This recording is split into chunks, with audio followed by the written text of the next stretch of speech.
இப்போ டிஆர்பி வெப்சைட்டில் TN TET exam notification announce பண்ணியிருக்காங்க. இந்த எக்ஸாமை நாங்கள் எழுத முடியாதா? நாங்களும் பிஎட் படிச்சிருக்கோம், ஃப்ரெஷர்ஸாக இருக்கோம், நாங்கள் ஸ்கூல் ஆஃபீஸில் ஒர்க் பண்ணுறோம், நாங்கள் பிஎட் தானே முடிச்சிருக்கோம், நாங்கள் ஏன் எழுதக்கூடாதுன்னு நிறைய பேர் கேள்வி கேட்குறீங்க. ஆனால் நான் ஒன்று சொல்கிறேன், என்ன தான் ஸ்கூல் ஆஃபீஸில் நீங்கள் ஒர்க் பண்ணாலும் உங்களுக்கு ப்ரைவேட் ஸ்கூல்ஸில் வேலை பார்க்குற டீச்சர்ஸு அவங்களுக்கு எம்எஸ் நம்பர் எக்ஸ்பீரியன்ஸ் சர்டிஃபிகேட் இருந்தால் இந்த ஸ்பெஷல் டெட் எக்ஸாமை அப்ளை பண்ண முடியும். அதுக்கப்புறம் கவர்மெண்ட் ஸ்கூல், கவர்மெண்ட் எய்டட் ஸ்கூலில் வேலை பார்க்குற டீச்சர்ஸ்க்கு உண்டான எக்ஸாம் தான் இது, சரியா? அவங்க மட்டும்தான் 1/7/2025 அந்த டேட்டில் பணியில் சேர்ந்த ஆசிரியர்களுக்கான ஸ்பெஷல் டெட் எக்ஸாம் தான் இது. அதனால் இது காமன் டெட் எக்ஸாமாக இருக்குமோ அப்படின்னு நிறைய பேர் டவுட் வர்றதுக்கு சான்சஸ் இருக்குது. இப்போ காமன் டெட்டுக்கு உண்டான சர்டிஃபிகேட்ஸ் தான் இதுலேயும் 10th மார்க் ஷீட்டு ப்ரொவிஷ்னல் இப்படி தான் அப்ளை பண்ண சொல்லியிருக்காங்க. ஆனால் இதில் எந்த இடத்துலையுமே வேறு யாருமே இதில் எலிஜிபிள் கிடையாதுன்னு போடலை, பணியில் இருக்கும்னே போட்டுட்டாங்க டைட்டில். அப்போ நமக்கு எக்ஸ்பீரியன்ஸ் சர்டிஃபிகேட்டு லாஸ்ட் பேரால் கேட்டிருக்காங்க. பிடிஎஃப்பில் நீங்கள் பார்த்தீங்கன்னா தெரியும்.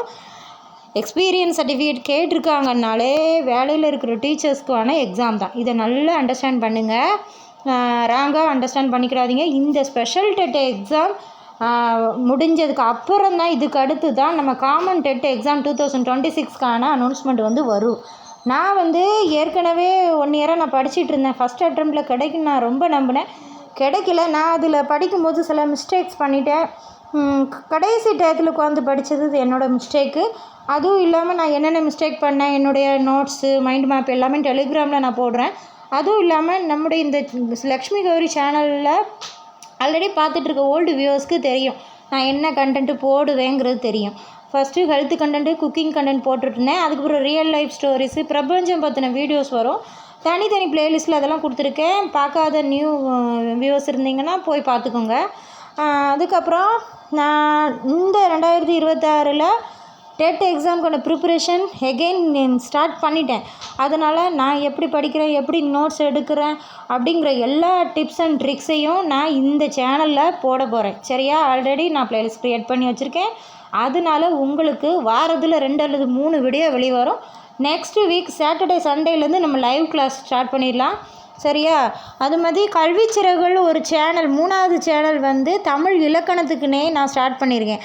தமிழ் இலக்கணம் எனக்கு ரொம்பவே கஷ்டமாக இருக்குது படிக்கிறதுக்குன்னு நினைக்கிறவங்க, இலக்கணத்தை தலக்கணமாக நினைக்கிறவங்களுக்கு கூட கற்கண்டா எப்படி படிக்கிறது அப்படின்னு சொல்லிட்டு நம்ம அந்த 3வது சேனலில் போய் வீடியோ ஃபுல்லாக பார்த்தீங்கன்னா தெரியும். அதில் வாரத்தில் 3 லாங் வீடியோ வரும், டெய்லி ஒரு ஷார்ட்ஸ் வரும். அதுலேயுமே இப்போ சாட்டர்டே சண்டே லைவ் கிளாஸு போடுவேன், சரிங்களா? உங்களுக்கு இலக்கணம் பற்றின கவலை இனிமேல் வேண்டாம், சரியா? அதனால் என் கூட சேர்ந்து இந்த எஜுகேஷ்னல் ஜேர்னியில் நீங்கள் எல்லாருமே சப்போர்ட் பண்ணுவீங்கங்கிற நம்பிக்கை எனக்கு இருக்குது. அந்த நம்பிக்கையில் தான் நான் 3வது சேனல் ஆரம்பிச்சிருக்கேன், சரியா? நம்ம சேனல் பற்றின கருத்துக்களை நீங்கள் கம்யூனிட்டி போஸ்ட்டில் நான் போடுறேன், சொல்லுங்கள். அது மாதிரி நீங்கள் எப்படி படிக்கிறீங்க, ஷெட்யூல் போட்டு படிக்கிறீங்களா, எத்தனை மணி நேரம் படிக்கிறீங்கங்கிறதையும் கமெண்ட்டில் சொல்லுங்கள். நம்ம சேனல் வீடியோ பிடிச்சிருந்தா லைக் பண்ணுங்கள், ரொம்ப பிடிச்சிருந்தா ஹைப் பண்ணுங்கள். இந்த மாதிரி நிறைய இம்பார்ட்டண்ட்டான விஷயங்கள் இனிமேல் நம்ம சேனலில் அடிக்கடி வெளிவரும், சரியா? பாய்.